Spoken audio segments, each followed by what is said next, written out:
신앙생활이라고 하는 것은 정말 어려운 것 같아요. 여러분들을 통해서 저도 늘 감동을 받지만 그 전에 우리나라에서 참 유명한 여목사님 한 분이 계셨는데 어쩔 수 없이 이웃분의 전도로 교회를 다니게 됐대요. 근데 이제 구역 예배를 드리러 간 적은 참 드물고 자기 집에 이제 순서가 돼서 구역 예배 드리러 온다고 그러면 어쩔 수 없이 대답은 했는데 금방 잊어버렸다가 구역 예배 드리러 오니까 농안으로 숨고 그런 적이 한두 번이 아니었대. 밖에 친구들하고 놀러 다니고 나이트 클럽이라든가 꽤 재밌게 놀았나 봐요. 어쩌다 한 번씩 교회 다니고. 근데 어느 날 앉아서 그 교회 처음 나가면 예수님의 그 사진을 얼굴 사진을 하나씩 선물로 주었는데 그 사진을 보고 아무 생각 없이 앉아 있는데 갑자기 그 사진에서 눈에서 예수님의 사진 눈에서 붉은 피가 막 주르륵 흐르더래요. 얼마나 놀랬겠어요. 그리고 음성을 듣고 진짜 하나님은 살아계신구나. 그래서 교회를 열심히 나가서 성경 공부도 하고 말씀도 듣고 예배도 임하고 나중에는 병원에서 죽겠다고 선언받은 그런 사람들도 기도해서 병을 낫게 하고 참 어마어마하게 쓰임을 받았죠. 어느 한 대목이지만 오늘 본문에서는 주와 그리스도가 되신 예수, 예수님이 우리의 주가 되시고 그리스도가 되신다는 내용의 말씀인데 어제 그제는 금요일 날은 아침에 그런 생각을 했어요. 문득 그냥 편하게 목회하자. 요양원이고 신학교고 그냥 다 내려놓고 좀 이런 강단도 추우니까 교회 돈이 있으니까 그냥 확 해서 좀 훈훈하게 이따 좀 여러 개 놓고 그리고 교회 돈으로 여러분들 불편하게 하는 거 없이 그냥 늘 써가면서 편하게 목회하면 얼마나 좋을까 그런 생각이 들더라고요. 여러분들이 원하는 대로 이것저것 다 하고 굳이 신학교 무슨 필요 있어요? 요양원 다 늙으면 각자 다 알아서 갈 텐데 다른 사람들도 다 그렇게 하는데 굳이 내가 그런 걸 해야 할 필요 뭐 있나 이런저런 생각도 하고 그냥 일찍 나도 죽었으면 좋겠다 이런 생각. 여러분들도 그런 생각 가끔 들죠? 굳이 내가 그렇게 돈 벌어야 되고 건강 사는 데까지 살다 죽으면 되지 이런 거. 그러다가 또 아니올시다 또 이런 생각이 들죠. 정신을 바짝 차린 건지 아닌 건지.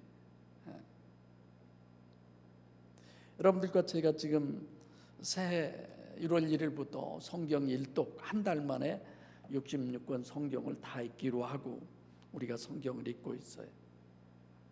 요한복음 5장 39절에 너희가 영생을 얻기 위하여 성경을 상고하거니와 우리가 괜히 성경 읽는 거 아니잖아요. 이 성경이 곧 내게 대하여 증거하신 것이라. 누가 이 얘기했습니까? 예수님이. 구약 성경의 기록의 목적은 당시에 구약 성경밖에 없었잖아요. 성육신하신 하나님이 육신을 입고 이 땅에 오신 메시아를 올바로 계시하는 것이 구약 성경의 목적이다. 이렇게 우리에게 얘기하죠. 그래서 계시하신 그대로 주님이 이 땅에 오셨죠. 그래서 공생의 사역, 공생애라고 하는 건 내가 나를 위해서 사는 것이 아니라 하나님을 위해서 사는 거죠. 여러분들도 저를 보기에 어떻습니까? 내가 만약에 나 바빠서 설교 준비 못해서 설교 못하겠습니다. 그럼 여러분들이 펄펄 뛸 거예요. 왜요? 당신은 당신 자신을 위해서가 아니라 하나님을 위해서 평생 헌신돼 버린 사람이 아니냐. 그게 말이 되냐?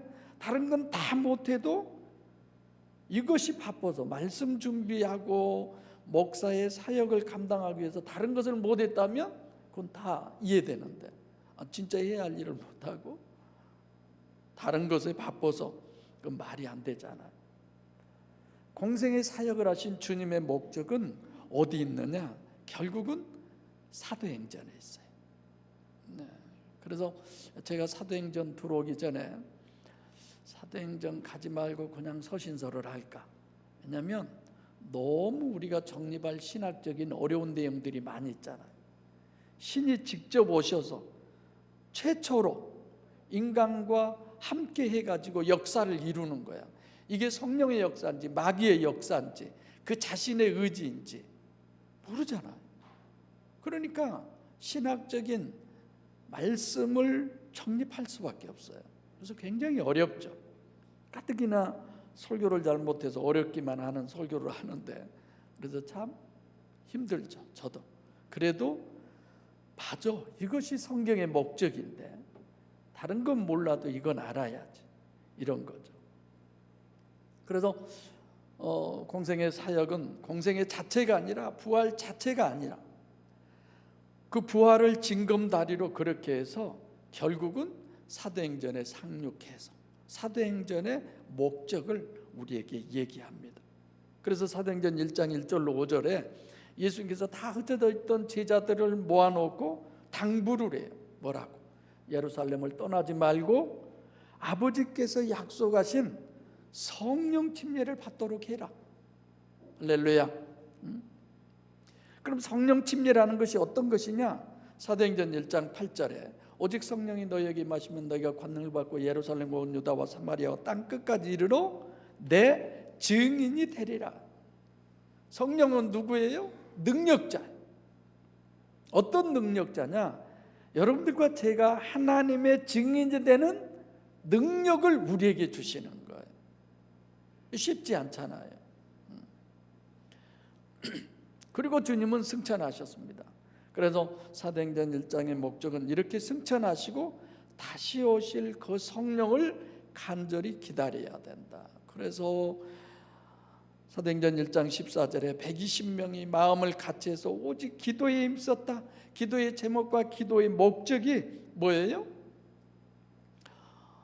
예수님이 얘기하신 대로 성령께서 이 땅에 강림하셔서 인간의 심령 속에 임마누엘 하신 역사적 그 사건이 바로 각자의 심령 속에 일어나기를, 오순절에 일어났던 그 현장에 지금부터 2000년 전 바로 여러분들과 제 심령에 우리 주사랑교회 풍성하게 임하시기를 소원합니다. 이게 제 진심이고 이것이 제 목회의 목적이고 여러분들의 신앙생활의 목적인 거죠. 그래서 이렇게 다 정립해주고 22절로 28절에서 너희도 성령을 받아야 한다. 그래서 그 성령 받는 모델이 누구냐? 그러죠? 그리스도를 본받으라고 하는 것은 예수님의 공생의 삶을 본받으라는 게 아니라 육체 속에 삼위일체 하나님이 성령으로 내주에 계시는 그 그리스도를 본받아라. 이걸 여러분들과 저에게 말씀하고 있습니다. 이게 앞달락까지 그런 내용이죠. 그리고 오늘 29절로 36절은 사도행전 신학적 결론을 우리에게 얘기하고 계신 거예요. 그리고 나서 이제 사도행전 3장 이후는 전부 다 적용이에요. 그래서 이 설교를 여러분들이 따라오시려면 특별히 조건이 하나 있어요. 이전까지 알았던 것 다 내려놓으셔야 돼. 저는 맨날 내려놓으라고 그러잖아요. 부인하라고 그러잖아요. 29절에 형제들아 이렇게 시작하죠. 이 형제라고 하는 건 14절에도 예루살렘과 유대인들과 예루살렘에 거하는 사람들 다시 말하면 그때 당시에 디아스포라로 전 세계에 흩어져 있던 사람들과 예루살렘에서 있던 사람들의 명절을 지키기 위해서 모인 그런 사람들의 의미다. 자세히 다 설명했던 거예요. 여기서 지금 형제들이라고 하는 것은 어떤 내용이냐? 성경의 원리대로 믿는 사람들, 이 조건을 갖추고 있는 사람들을 형제들아라고 얘기하는 거예요. 지금 우리가 저 사람 교회 다녀 그러면 하나님을 믿는 사람, 하나님을 믿는 사람이라고 하는 건 하나님의 뜻을 따라 사는 사람들이다.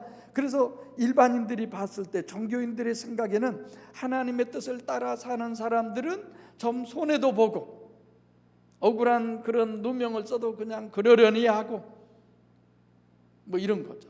하나님 안 믿는 사람보다 더 착하고 의롭고 선하고 정직하고 일반인들이 보는 그런 기준이 있어요. 그런 의미가 아니라 우리는 성경의 원리, 성경의 기준, 그것을 그대로 믿는 사람들의 의미예요. 그래서 기독신앙에 있어서도 가장 기본이, 가장 기초가 있습니다. 바로 방금 얘기한 성경의 원리대로 믿는 사람들이에요. 그래서 교회에서도 저 사람은 성경의 원리대로 믿는 사람이야, 타의 모범이 되고 그런 질서를 잡아갈 수 있는 사람, 저 사람은 장로라고 그러죠. 저 사람은 그래서 권사라고 그러자. 저 사람은 집사라고 그러자. 교회는 열심히 다니도 이것도 저것도 아니고 그냥 교회 다닌 사람인지 안 다닌 사람인지 모를 때는 스스로들 뭐라고 그래요? 무슨 집사야, 잡사지 이러잖아요. 기준에 못 미치니까. 그래서 성경의 기록 원리대로 성경을 알고 믿어야 된다. 그래서 우리가 뭐라고 그래요? Back to the Bible, 성경으로 돌아가자. 우리가 성경 일독 새벽도부터 하는 게 뭐예요? 성경으로 돌아가자. 하나님의 말씀에 귀를 기울이자. 하나님의 말씀이 여러분과 제 기준이 되기를 원한 거잖아요. 그러잖아요. 하나님의 말씀이 내 가정에, 하나님의 말씀이 내 심령에, 하나님의 말씀이 내 사업장에, 하나님의 말씀이 내 가족 전체 심령 안에 기준이 되기를 바랍니다. 이런 거잖아요. 남편이라고 해서 내 마음대로 됩니까? 아내라고 해서 내 마음대로 됩니까? 내가 목사라고 그래서 여러분들이 제 마음대로 다 움직여집니까? 안 하잖아요. 그래서 제가 또 듣기 싫어하신 분들이 또 지적을 해줘서 안 하지만, 친정 아버지 말도 안 들은데 목사 말 듣겠어요? 제가 이런 말을 잘 하죠. 여러분들과 저는 어떻게 하면 창세기 1장 1절부터 계시록 22장 21절까지 전혀 모순이 없는 성경관으로 기준을 삼고 그렇게 성경을 해석하고 그런 믿음을 우리가 가지고 살아갈 수 있을까? 우리 노력하잖아요. 힘쓰잖아요. 근데 그게 돼요? 어렵잖아요. 그래서 아까 같이 두나미스, 능력, 그 성령의 능력을 우리가 추구하죠. 그래서 기도한 거잖아요. 사도행전 1장에. 그랬더니 2장 1절로 4절 오순절 사건이 일어난 거예요. 그 현장에서 지금 베드로가 설교를 하고 있는 겁니다. 지난주 설교를 한 문맥을 제가 나누어서 지금 하잖아요. 그 자리에서 지금 두 번째, 한 번 했던 설교를 지금 반절로 나누어서 또 오늘 또 듣는 거죠. 하나님이 어떤 분이에요? 시작 전부터 끝을 다 보고 계시잖아요. 우리는 그러지 못하기 때문에 아니 이럴 수 있어? 이런 거 있잖아요. 왜냐하면 어떤 기준이 있었어요. 근데 그 기준에 너무 못 미친 거야. 아니면 그 기준으로 훨씬 더 웃도는 거야. 이럴 수 있어 세상에? 이런 거 있잖아요. 하나님은 그러지 않아요. 왜냐? 전부터 그것을 다 하신 분이니까. 그래서 그분은 모순이 없어요. 그래서 모순 없는 성경관, 모순이 없는 신학, 모순이 없는 신앙생활, 이거 정말 중요합니다. 그래서 그런 얘기 하잖아요. 영성 세미나 체험하신 분들이 대부분 그렇게 얘기해요. 목사님 나 이 교회 못 다니겠어요. 왜요? 영성 세미나만 들어봐도 이 교회 성도들의 신앙은 상상할 수 없이 어마어마할 것이다 라고 생각해요.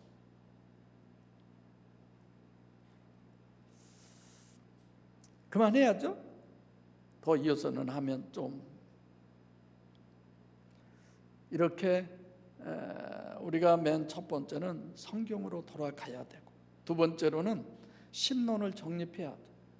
하나님이라고 성경에 나와 있는데 그분이 누구예요? 엘로힘, 여호와, 임마누엘 다 다르잖아요.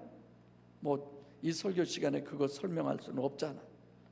임마누엘은 하나님의 마음대로 하시고, 여호와는 하나님 인간과 의논을 해서 하시고, 임마누엘 하나님은 우리 심령 속에 직접 들어오시는 분. 이분들은 능력도 다르고 인격도 다르고 몸도 다르고 분리할 수 없는 그러나 하나의 상태로 존재하신 삼위일체 하나님입니다. 우리는 그래서 그 삼위일체 하나님을 다 믿잖아요. 그래서 성경 신학이 완벽해야 되고, 두 번째로는 신론으로 완전해져야 되고, 세 번째로는 삼위일체론이 완전해야 돼요. 신앙은 절대 봉사 문고리 잡는 식으로 그건 가능하지 않습니다. 철저하게 여러분과 하나님과의 관계는 인격적 관계예요. 우연히 그냥은 절대 안 되는 거예요. 그래서 좀 재밌게도 설교하고 유머도 많이 있게, 뭐 세상에 유명한 사람들의 말도 뭐 스피노자가 무슨 말을 했다, 공자가 무슨 말을 했다, 설교 들어보면 이런 얘기 많이 하잖아요.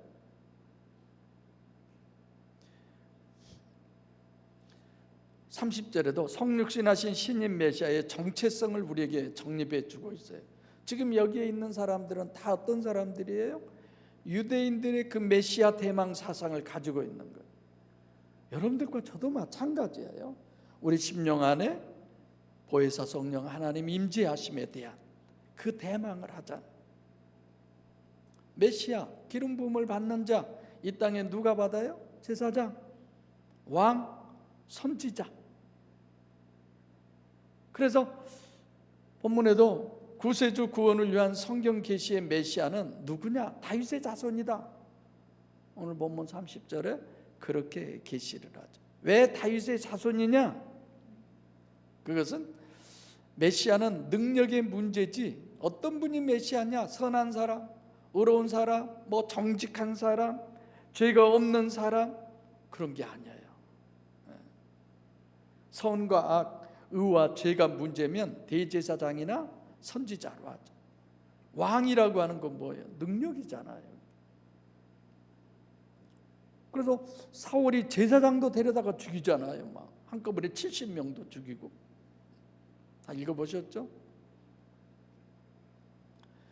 그리고 다윗의 자손 중에 다윗의 허리에서, 원래 원어대로 하면 다윗의 허리에서 나온 열매다 이런 뜻이에요. 이게 우리 조상 저 윗대 조상에서 당신의 허리에서 몇 대 후에 뭐 임성주 목사가 나올 것이다 이런 얘기죠. 그래서 성육신하신 신인 메시아는 실제로 메시아 구세주는 누구냐? 육체로 오셔서 이 땅에 33년 살면서 3년 6개월 공생애를 사시고 끝나버린 그 육체로 오신 육체 자체가 아니라 영 메시아를 얘기하는 거죠. 그 육체 속에 계신 하나님. 그런 부분에 대해서 히브리서 7장 1절부터 10절 멜기세덱이 나오잖아요. 창세기 14장에 아브라함이 멜기세덱에게 뭘 드렸어요? 11조를 드렸잖아요. 그것이 시편 110편의 메시아를 설명하는 거예요. 오늘 제가 묵도 때 시편 110편을 읽었습니다. 그러니까 그때 모든 아론 자손의 제사장들은 아브라함이 멜기세덱에게 11조를 드릴 때 누구의 허리에 있었다? 아브라함의 허리에 있었다.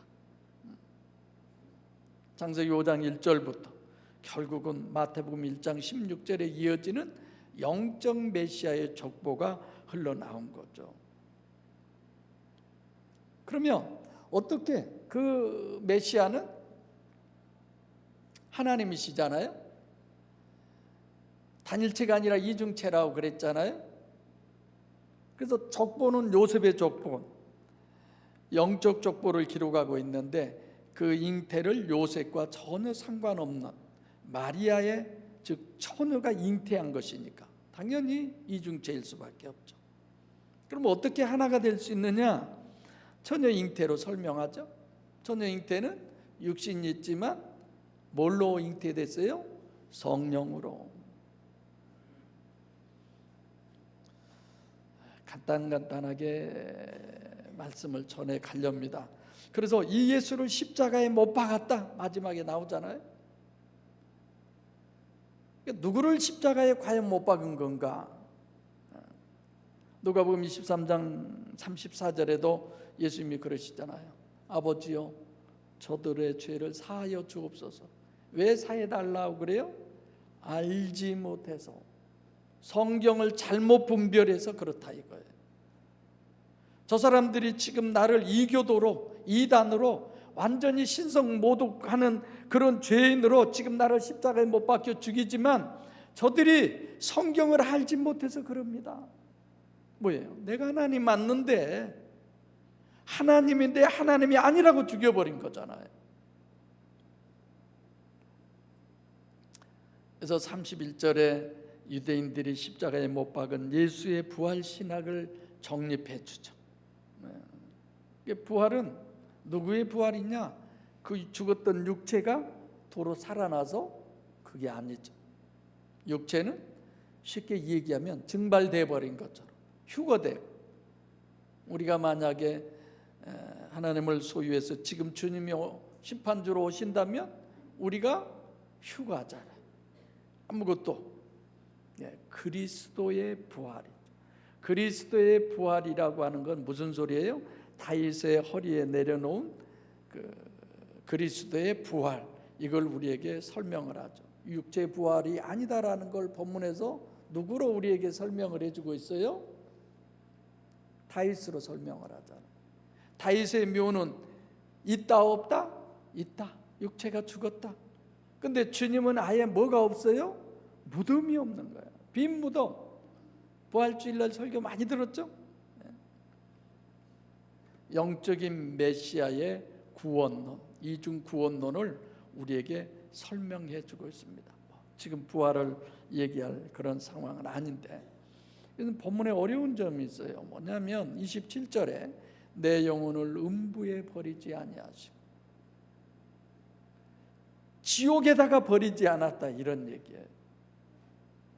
그러니까 내 영혼, 이건 어떻게 됐느냐? 지옥에 버리지 않았다는 뭔 말이에요? 천국에 구원받았다, 천국 같다는 의미죠. 할렐루야. 우리가 천국이 있잖아요. 여러 가지 어려운 부분을 여러분들에게 다 얘기하기는 어려운데 이런 거잖아요. 자, 예수님의 부활론을 정립하면서, 자, 예수님 자신이 가지고 있는 고유의 하나가 있잖아요. 그러니까 예수 고유의 영, 우리도 내 고유의 영이 있듯이 그 주님에게 하나님의 영이 들어와 계신 상태잖아요. 그렇죠? 여러분들도 우리 심령 안에 성령이 오시면 성령만 옵니까? 삼일째 하나님이기 때문에 분리가 불가능하니까 삼일째 하나님이 들어오신 거죠. 이게 두 가지가 되는 거죠. 고유의 영과 우리 속에 들어와 계신 하나님의 영, 삼일째 영. 휴거할 때, 휴거했다고 그래서 제가 증발이라고 표현하는 건 그런 의미예요. 천국에 이 몸뚱아리가 그대로 가는 거 아니잖아요. 천국에 몸뚱아리가 간다면 120층, 150층의 빌딩도 중요하죠. 영이 가는 거죠, 영이. 육체는 없어지는 거죠. 사라지는 거죠. 근데 본문에 보면 이걸 봤다고 그래. 이걸 봤다. 봤다라고 하는 것은 육체로 있기 이전에 이미 계셨잖아. 다윗이 주라고 그러셨잖아요. 오신 주님을. 예. 그때의 그 거룩한 자로 변치 않고 그대로 계신다라고 하는 것을 본문은 봤다라고 그렇게 해석을 합니다. 예를 들어 우리가 욥기 읽어보셨죠? 욥기 42장 5절이죠. 내가 지금까지는 귀로 뭐 했었어요? 듣기만 했던 신앙이 이제는 주를 눈으로 배웠나이다. 할렐루야. 이걸 곰곰이 생각을 해보세요. 영의 실체성에 대한 믿음이 과연 얼마나 있는가? 내가 이 육체가 내가 아니라 영이 난데 내가 육체를 위해서 사느냐 영을 위해서 사느냐, 내 가족도 내가 육체를 위해서 대하고 있느냐 아니면 영을 위해 대하고 있느냐. 그래서 이번에 내가 어느 권사님에게 권사님 다 내려놓으세요. 저도 기도 많이 하잖아요. 그 부분에 하나님 내려놓으세요. 또 오늘 또 어느 집사님에게 얘기하고 싶어요. 집사님 포기하세요. 내려놓으세요. 내려놓고 퇴근할 때마다 기도하기 어려우면 예배당에 와서서 한번 기도해 보세요. 며칠만 해보세요. 진짜 내 심령 속에서 내 영이 하는 그 기도가 하나님께 터져 나올 겁니다. 이 얘기 개인적으로 제가 하고 싶지만 그것도 하나님이 하세요. 저 그러는 거죠.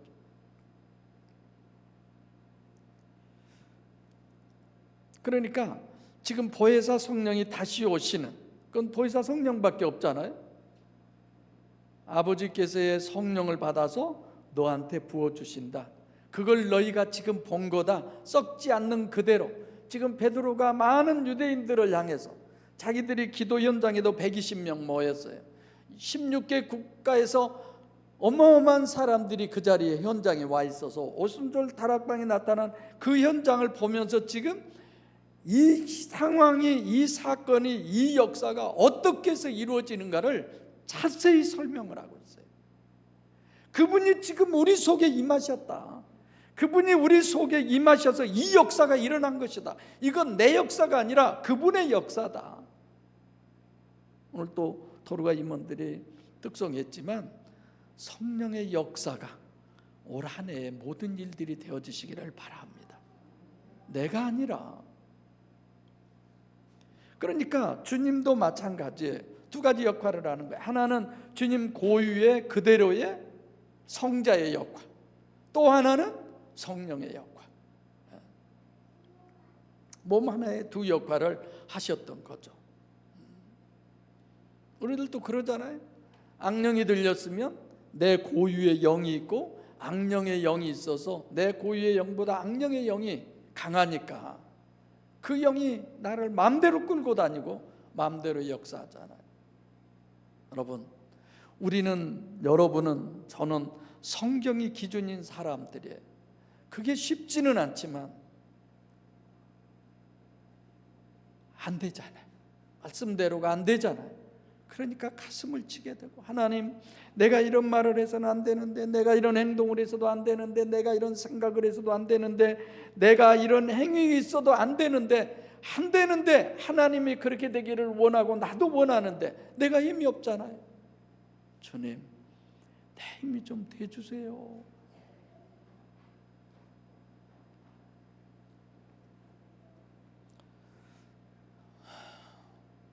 그래서 시편 110편뿐만이 아니라 히브리서 12장 2절에도 다시 말하면 부활하신 예수님이 하나님 어디에 계세요? 우편에 계시는. 하나님 우편에 주님이 지금 앉아 계셔. 뭐 하고 계실까요? 아담이 에덴 동산에서 쫓겨나서 뭐 하고 있을까? 내가 이런 얘기를 하지. 성부의 역할을 주님이 하시는 거죠. 이런 거야. 요한복음 5장 27절에 인자됨으로 인해서 무슨 권세를 주셨다? 심판하는 권세 주셨어. 누구에게? 아버지에게 받았어. 마치 내가 하나님처럼. 그게 성부의 역할을 하는 거죠.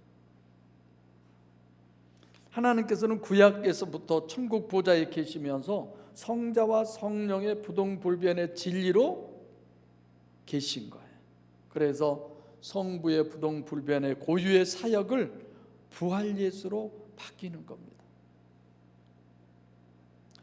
자세히 이제 창세기라거나 성경 공부 때 이런 부분은 구체적으로 긴 시간을 가지고 더 설명을 해드리겠습니다만은, 성부 하나님께서 하시던 것을 이 땅에서 누가 해요? 그리스도의 영이 하는 거예요. 그게 누구예요? 보혜사다 이거죠. 아버지께 거룩한 성령을 받아서 너희에게 부어주겠다. 육체의 임마누엘 했다. 지금 이 현장의 이 역사적 사건은 바로 그런 것이다. 그래서 저 창세기부터 다윗 얘기부터 점점 내려와서 그 역사가 지금 일어난 이 현장이야. 그게 우리 주사랑교회가 됐으면 정말 좋겠어요. 그래서 하나님께 저도 늘 기도하잖아요. 하나님, 내 육체의 길이 얼마만큼 있는지는 모르지만 하나님 좀 보혜사 성령 하나님이 임재하신 그 목사가 하는 그 목사의 사명을 감당할 수 있는 내가 되게 해주세요. 그걸 저는 간절히 원하고 기도하고 있는 것. 근데 문제는 이 성령이 우리에게 역사를 하시고 이 성령의 보혜사든 아버지 성령이든 뭐 안에 임마누엘 하시는 건 침입이 불가능하다는 거예요. 인격적 관계로 내가 실제로 믿으려면, 믿음은 어디서 나요? 들어야 되잖아. 들으면 뭘 들어요? 그리스도의 말씀이잖아요. 뭐려고? 알아야 그분을 영접할 수 있는 거지.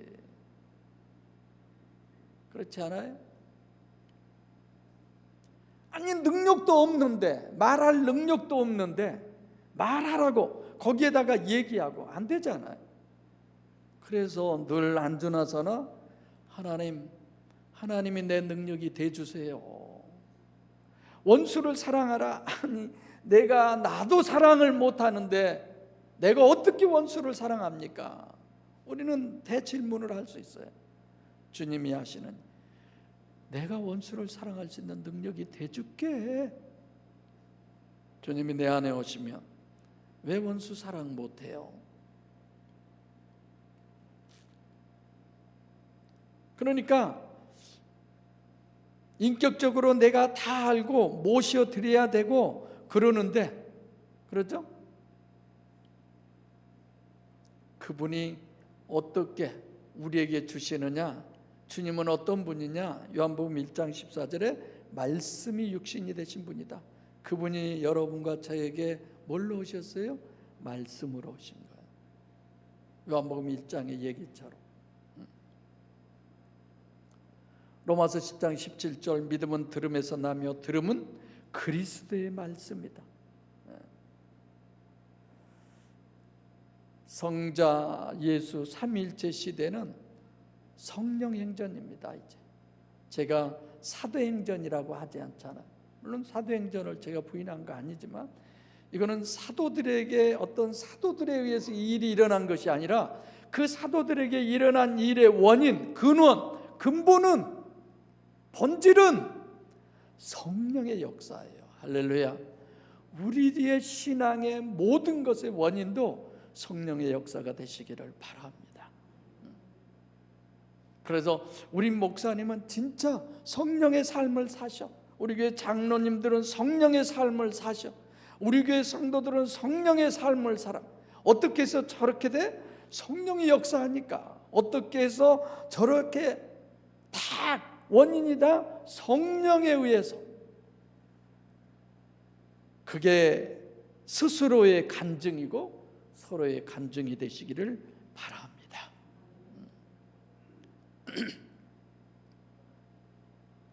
그러니까 예수님의 몸이 휴거한 거죠.